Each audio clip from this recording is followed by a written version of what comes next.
Olá, tudo bem? Meu nome é Romero Marinho, eu sou promotor de justiça da 14ª Promotoria da Comarca de Mossoró, Rio Grande do Norte, e queria compartilhar com os colegas o pouco conhecimento que eu tenho de IA. De algum tempo para cá, eu fui apresentado a IA, me empolguei muito, e alguns colegas entenderam por bem que eu poderia, de alguma forma, contribuir. E eu tentei fazer da melhor forma possível. Nós fizemos algumas aulas que nós estamos gravando em vídeo e nós produzimos um material em PDF. No final desse vídeo, você vai ter um QR Code, você vai apontar a sua câmera e vai conseguir o material completo em PDF, tá certo? Lembrar que ele tem a data de atualização embaixo e que ela vai estar atualizada até aquela data. Porque, como as coisas mudam, é bem capaz de que a gente já tenha desatualizado. Mas as linhas gerais não desatualizam, não se preocupe. Elas sempre vão manter constante, tá certo? Essa foi nossa grande preocupação. Porque aqui a ideia não é criar expert, mas pelo menos usuários fluentes na inteligência artificial. Então, para começar, que é a nossa capa, né, inteligência artificial para nas promotorias de justiça, tá certo? Lembrar que eu sou promotor de justiça há 25 anos e sempre gostei de inovações tecnológicas. Mas sempre tem aquela pergunta: e essa IA, o que é? É uma, primeiro, não é uma ameaça. Ela nunca vai fazer o que o membro vai fazer, mas sempre vai ser um copiloto. Sempre vai ser uma pessoa que vai nos ajudar de maneira muito fluida. Ela vai fazer algumas atividades que a gente levava horas para fazer e ele vai realizar em minutos, talvez até em segundos, tá certo? Por isso que o ser humano é indispensável. Ele sempre vai ser o validador final do produto que a IA vai produzir. Então, toda vez que a IA produzir algo, lógico que tem que passar pela auditoria do promotor de justiça, da promotora de justiça. Ele vai ter que olhar aquele material e saber das imprecisões. E a gente vai tratar um ponto exatamente das imprecisões, que eu vou já adiantar, que se chama alucinação. Tá certo? E veja bem, a gente levava tanto tempo, às vezes, vendo vídeo para fazer as alegações finais, a gente levava muito tempo analisando documentos, e agora ela pode ser feita em segundos. E o que é que isso vai fazer? Primeiro, libera o nosso tempo para pensamentos estratégicos, para tomada de decisões complexas, onde a presença humana em audiências e contato com a sociedade e a comunidade é indispensável. Eu não sei se os colegas, as colegas já teve aquela sensação da gente estar carimbando, fazendo coisas repetitivas de maneira reiteradas, um dia todo, todos os dias, e a inteligência artificial ele vem exatamente para nos liberar nosso tempo. Ah, é muito importante que a gente distinga o que é a inteligência artificial e não confundir Google. Muita gente quer usar a inteligência artificial como o Google e vai funcionar. Não se preocupe que vai funcionar. Você fizer uma pergunta, talvez ele seja bem mais assertivo que o Google. Mas o Google, ele vai atrás de informações já existentes. A inteligência artificial, eu estou usando a Gemini especificamente, porque o Estado do Rio Grande do Norte contratou a Google, que tem inteligência artificial, o Gemini, porque ele vai criar informações e combinar palavras. E a gente vai ver como é que vai se dar esta combinação. Primeiro, vamos partir de um conceito, uma definição. O pessoal de TI, eles têm uma metodologia diferente de aprender que o nosso jurídico. O pessoal do TI, ele aprende fazendo. Nós, o que é que eu parti desse curso aqui? A gente vai entender o que é, porque na medida que a gente aprende o que é, a gente pode desdobrar para outras funcionalidades. Então a gente vai entender o que é, a primeira aula praticamente é isso, é saber o que é, quais a potencialidade, como é que está o cenário nacional em relação a isso, e depois nós vamos partir para algumas aplicações. Mas se você entender a substância, você vai entender como é que vai se dar a dinâmica de aplicação. Então, parte aqui de um conceito que é a inteligência artificial generativa. Ela simula a inteligência humana. Então, é a IA que possui, dentro das IAs, a generativa, a capacidade de criar conteúdo novo e original. Em vez de apenas analisar ou classificar informações existentes, ele pode gerar textos, imagens, músicas, códigos, outro tipo de dados que não existam antes, com base em padrões que aprendeu a partir de uma vasta quantidade de informações. Como é que vai se dar essa criação? A gente vai aprender de uma certa maneira, tá certo? Então, ela pode criar, só para destacar, o que é que ela vai fazer? Ela vai criar textos, que é a coisa assim primordial da gente, imagens. Eventualmente, a gente pode fazer alguma apresentação para alguma comunidade, para algum programa. Áudios, a gente vai ver aqui que ele produz resumos de áudios e código de programação. Por exemplo, a minha promotoria de titularidade, ela tem atribuição perante a execução penal. E foi desenvolvido um aplicativo para georreferenciamento. Para mim, que trata com presos em monitoramento eletrônico, é de fundamental importância. Quem desenvolveu não foi minha promotoria, foi a DTI, mas a gente está utilizando. E desenvolveu através do Gemini. Ele realiza tarefas que tipicamente exigem cognição humana, como aprender com dados, raciocinar, compreender a linguagem humana e tomar decisões, tá certo? Sendo que o validador final, é muito importante que se diga, é o membro do Ministério Público. A gente vai ter alguns tipos de IAs por aí, certo? Mas o que interessa é a primeira. É a restrita ou a IA fraca. Sistemas são projetados para executar tarefas específicas e delimitadas, como traduzir idiomas, reconhecer imagens, analisar documentos jurídicos ou atuar como assistentes virtuais. É o que a gente vai usar. Existe uma que tem uma perspectiva de utilização, mas ainda vai ser desenvolvida em anos, que é a IA geral, é uma inteligência comparável à humana em todos os domínios cognitivos, que não é o caso da nossa atual, ainda não existe. E tem a IA forte, ou super IA, que é da ficção humana, ficção científica, que a IA forte quase se equipara à capacidade de raciocínio humano, enquanto a super IA poderia até se sobrepor à capacidade humana e tomar decisões. É, eu acho que quem já viu O Exterminador do Futuro, sabe da história da Skynet, enfim, isso daí fica para o futuro. Espero que a gente não chegue nessa IA forte ou super IA, mas é aí que a gente apresenta, embora só exista essa primeira IA restritiva ou fraca, se chama. Então, você acabou de ganhar um estagiário Einstein. Eu vou tentar traduzir a vocês o que seria esse estagiário Einstein.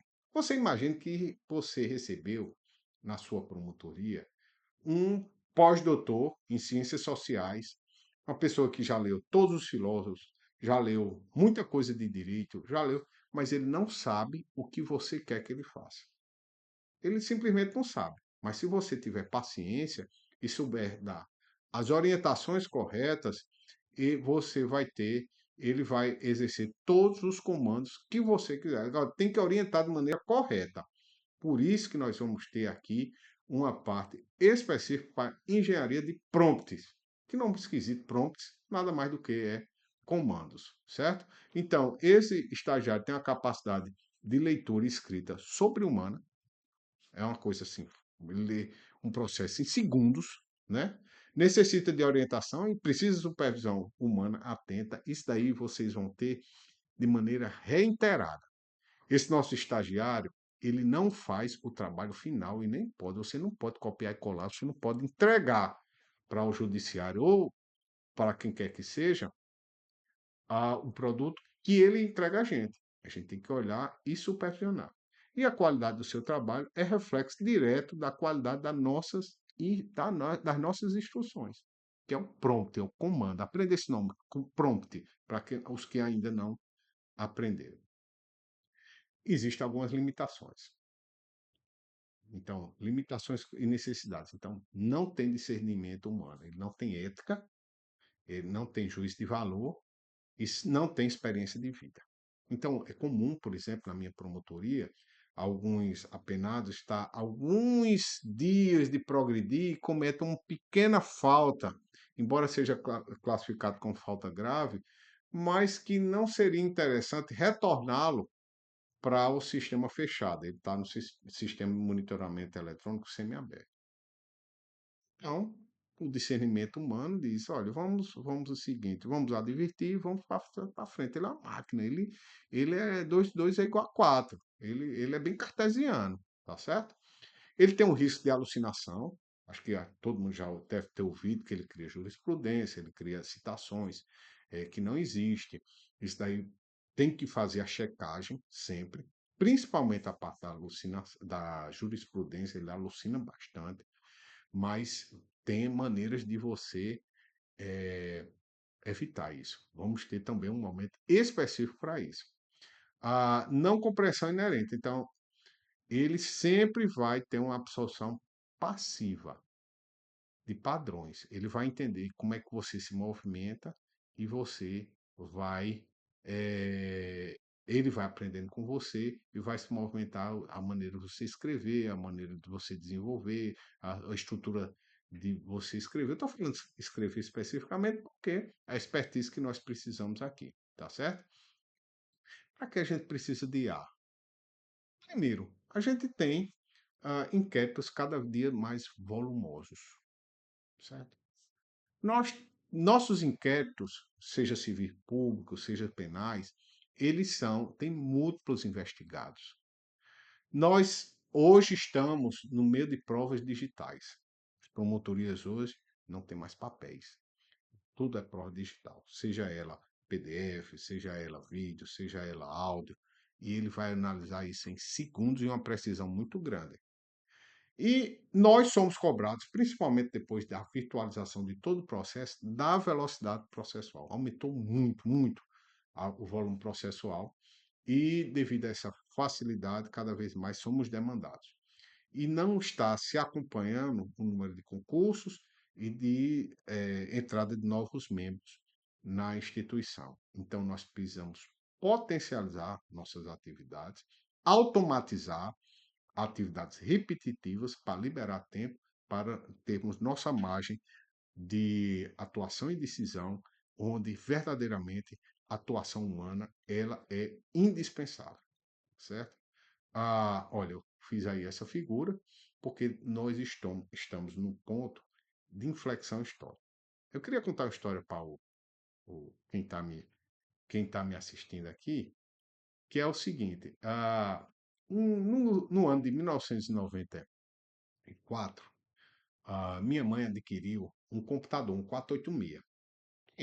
Quem é 50 mais, ou pertinho disso, sabe do que eu estou falando. Era um computador caríssimo à época, minha mãe tinha umas posses muito limitadas, então pagou em 15 parcelas, me lembro demais.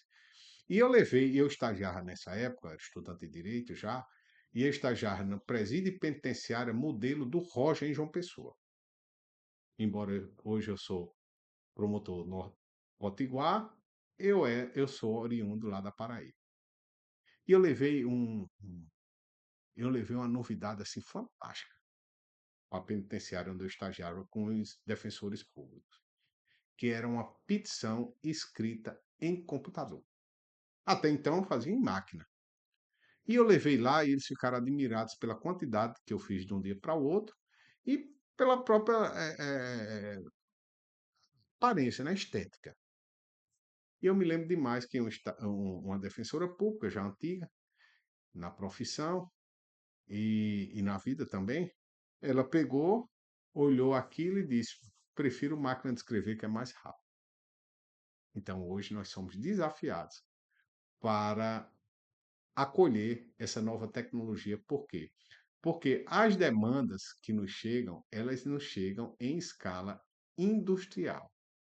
Enquanto que a nossa produção não pode ser artesanal. Não é possível manter uma produção artesanal diante de uma demanda industrial. cada vez mais se multiplica as demandas, nós somos requeridos. Antigamente, quando eu entrei no Ministério Público no ano de 2000, era eu promotoria, tudo era eu. Se eu quisesse despachar, fazer ofício, fazer qualquer coisa, não tinha quem delegar. Hoje as promotorias de justiça estão mais sofisticadas, mas mesmo assim nós somos demandados a cada dia mais e nós temos que dar fluxo e vazão a essas demandas, certo? Como eu disse, ela é uma aliada, porque ele vai dar vazão ao promotor como estrategista da informação. Ele vai obter aquelas informações, ele vai ganhar tempo na produção e ele vai orientar quais são as estratégias de ação da promotoria. Então, eu coloquei uma colega, como se estivesse numa guerra, e várias IAs de lado dela, ajudando a se movimentar de maneira mais assertiva e, vamos dizer assim, mais onde a gente potencializa os resultados, né? A gente vai ter ser protagonista juiz de valor, nós que vamos decidir, e é possível nos disponibilizar para o contato humano. Nós vamos automatizar tarefas repetitivas, mecânicas e de baixo valor cognitivo.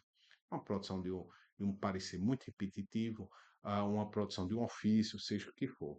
Então, nós vamos retornar ao que talvez lá nos anos 90 a gente era de maneira muito firme, que era agentes de transformação social, tá certo? E não meramente burocratas, como às vezes o volume processual e de investigação ele acaba nos transformando. Então, o que é que eu posso fazer com a IA? De maneira prática. Romero, o que é que eu posso fazer na minha promotoria com a IA? Preparação para audiência.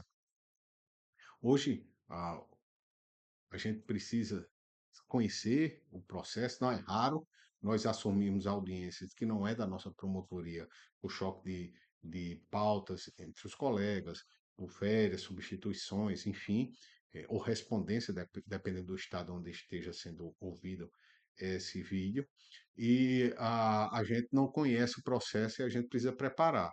Eu, particularmente, eu já vou para a audiência, faço audiências criminais, já com a manifestação da alegação final pronta. Qualquer coisa eu vou modelando de acordo com a audiência. Isso já quem prepara é a IA. Extração de dados, a gente vai ver, o Notebook LM é um grande aliado nesse sentido. Triagem inicial do processo, onde a gente tem que saber para que aquele processo veio para a nossa manifestação. Revisão e sumarização dos documentos extensos, tá certo? Então, às vezes, a gente recebe muitos documentos para ler em pouco tempo, e a IA ele faz isso em segundos. Formulação de teses complexas, por exemplo, quando eu vou fazer um agravo em execução, como eu disse, eu trabalho com execução penal, eu uso a IA para a gente trocar ideias em algumas teses que eu quero levantar, elaboração de minutas padronizadas, e ela é muito forte nisso. Transcrição de áudio e vídeo, a gente não precisa ver mais o vídeo todo, era, era a grande dificuldade das audiências gravadas, porque quando eram reduzidas a termo, a gente já lia ali, já compreendia de maneira rápida, e na transcrição de áudios e vídeos, ele já formula, inclusive você pode pedir pontos que vai fortalecer a tese da acusação ou a tese do autor da ação civil pública, que no caso, na atuação extrajudicial, judicial e tutela dos direitos de difuso e coletivo. E qualificação das partes. Eu gosto muito, quando eu estou perguntando às testemunhas, de pedir à IA, faça um resumo do que essa testemunha falou no inquérito policial. Então, ali eu já ganho um tempo de estar manuseando os autos. Você antes, você perguntava assim, qual era a grande expertise que você precisava ter, o seu estagiário precisava ter, seu assessor precisava ter. Você escreve bem? Então, essa pergunta aí ficou anacrônica. Ficou realmente muito ruim, porque hoje você domina a IA, você sabe usar a IA, porque é a IA que vai dar realmente o ponto de produção da sua promotoria. Então, você sai de executor primário para estrategista, de redator para editor e auditor, certo? Você vai ter a arte de perguntar. Essa arte de perguntar, a gente já elaborou uma aula, é tão importante que a gente elaborou uma aula, que é da engenharia de prompt. É muito importante que os colegas conheçam, dentro do Ministério Público, a resolução do Conselho Nacional do Ministério Público, a 276 de 2023, que dispõe sobre a Política Nacional do Ministério Público Digital, é o P Digital. Aqui coloquei o QR Code, basta você apontar, você vai conseguir ele na íntegra, essa resolução. E o que é que ele diz? Ele vai falar sobre governança e gestão, inovação em rede, plataforma de integração, educação e capacitação continuada. Ah, o papel do Ministério Público na governança é proteção de dados sensíveis em ambientes controlados, avaliação de risco, previsão de regulamentação futura. É muito importante, a coisa tudo muito nova, ainda se modificando numa velocidade muito grande, mas nós precisamos realmente dessa regulamentação. Ah, nós temos alguns exemplos de utilização de IA pelos ministérios públicos afora, Minas Gerais, Bahia, Bahia inclusive está importando, viu? A Fratria, a ouvidoria do Rio de Janeiro, e eu fiz aqui, e aqui não esquecer, nós, Norte, Norte Rio Grandense, nós temos o projeto Gênios, que é o projeto de desenvolvimento desenvolvido pela Diretoria de Tecnologia da Informação, DTI, do Ministério Público do Rio Grande do Norte, e foi concebido para ser prática integrada à ferramenta que os membros e servidores já utilizam, inclui bancos de prompt institucional. Ele, inclusive, ele é um projeto muito importante que nós estamos, talvez, até concorrendo a um prêmio, tá bom? E aqui, vocês apontaram sua máquina, seu, seu celular, vai conseguir, através desse QR Code, pegar todas as iniciativas dos ministérios públicos relativamente à IA. Então, não é um fato isolado, não é vamos dizer, uma questão ainda que está para surgir. É uma realidade do Ministério Público. É, o que eu tinha para falar nessa aula inicial era isso. Eu queria deixar vocês com o nosso manual de iniciação em IA no Ministério Público. Complemente seus conhecimentos, aponte, pegue o PDF, leia tudo, porque nas próximas aulas nós vamos aprofundar ainda mais muitos conhecimentos que a gente já pincelou e vamos introduzir alguns outros e espero que assim a gente consiga realmente ser um usuário, não digo assim um expert, mas pelo menos um usuário mínimo da IA que está sendo disponibilizado, tá bom? Agradeço a todos e espero interação nos próximos vídeos. Muito obrigado.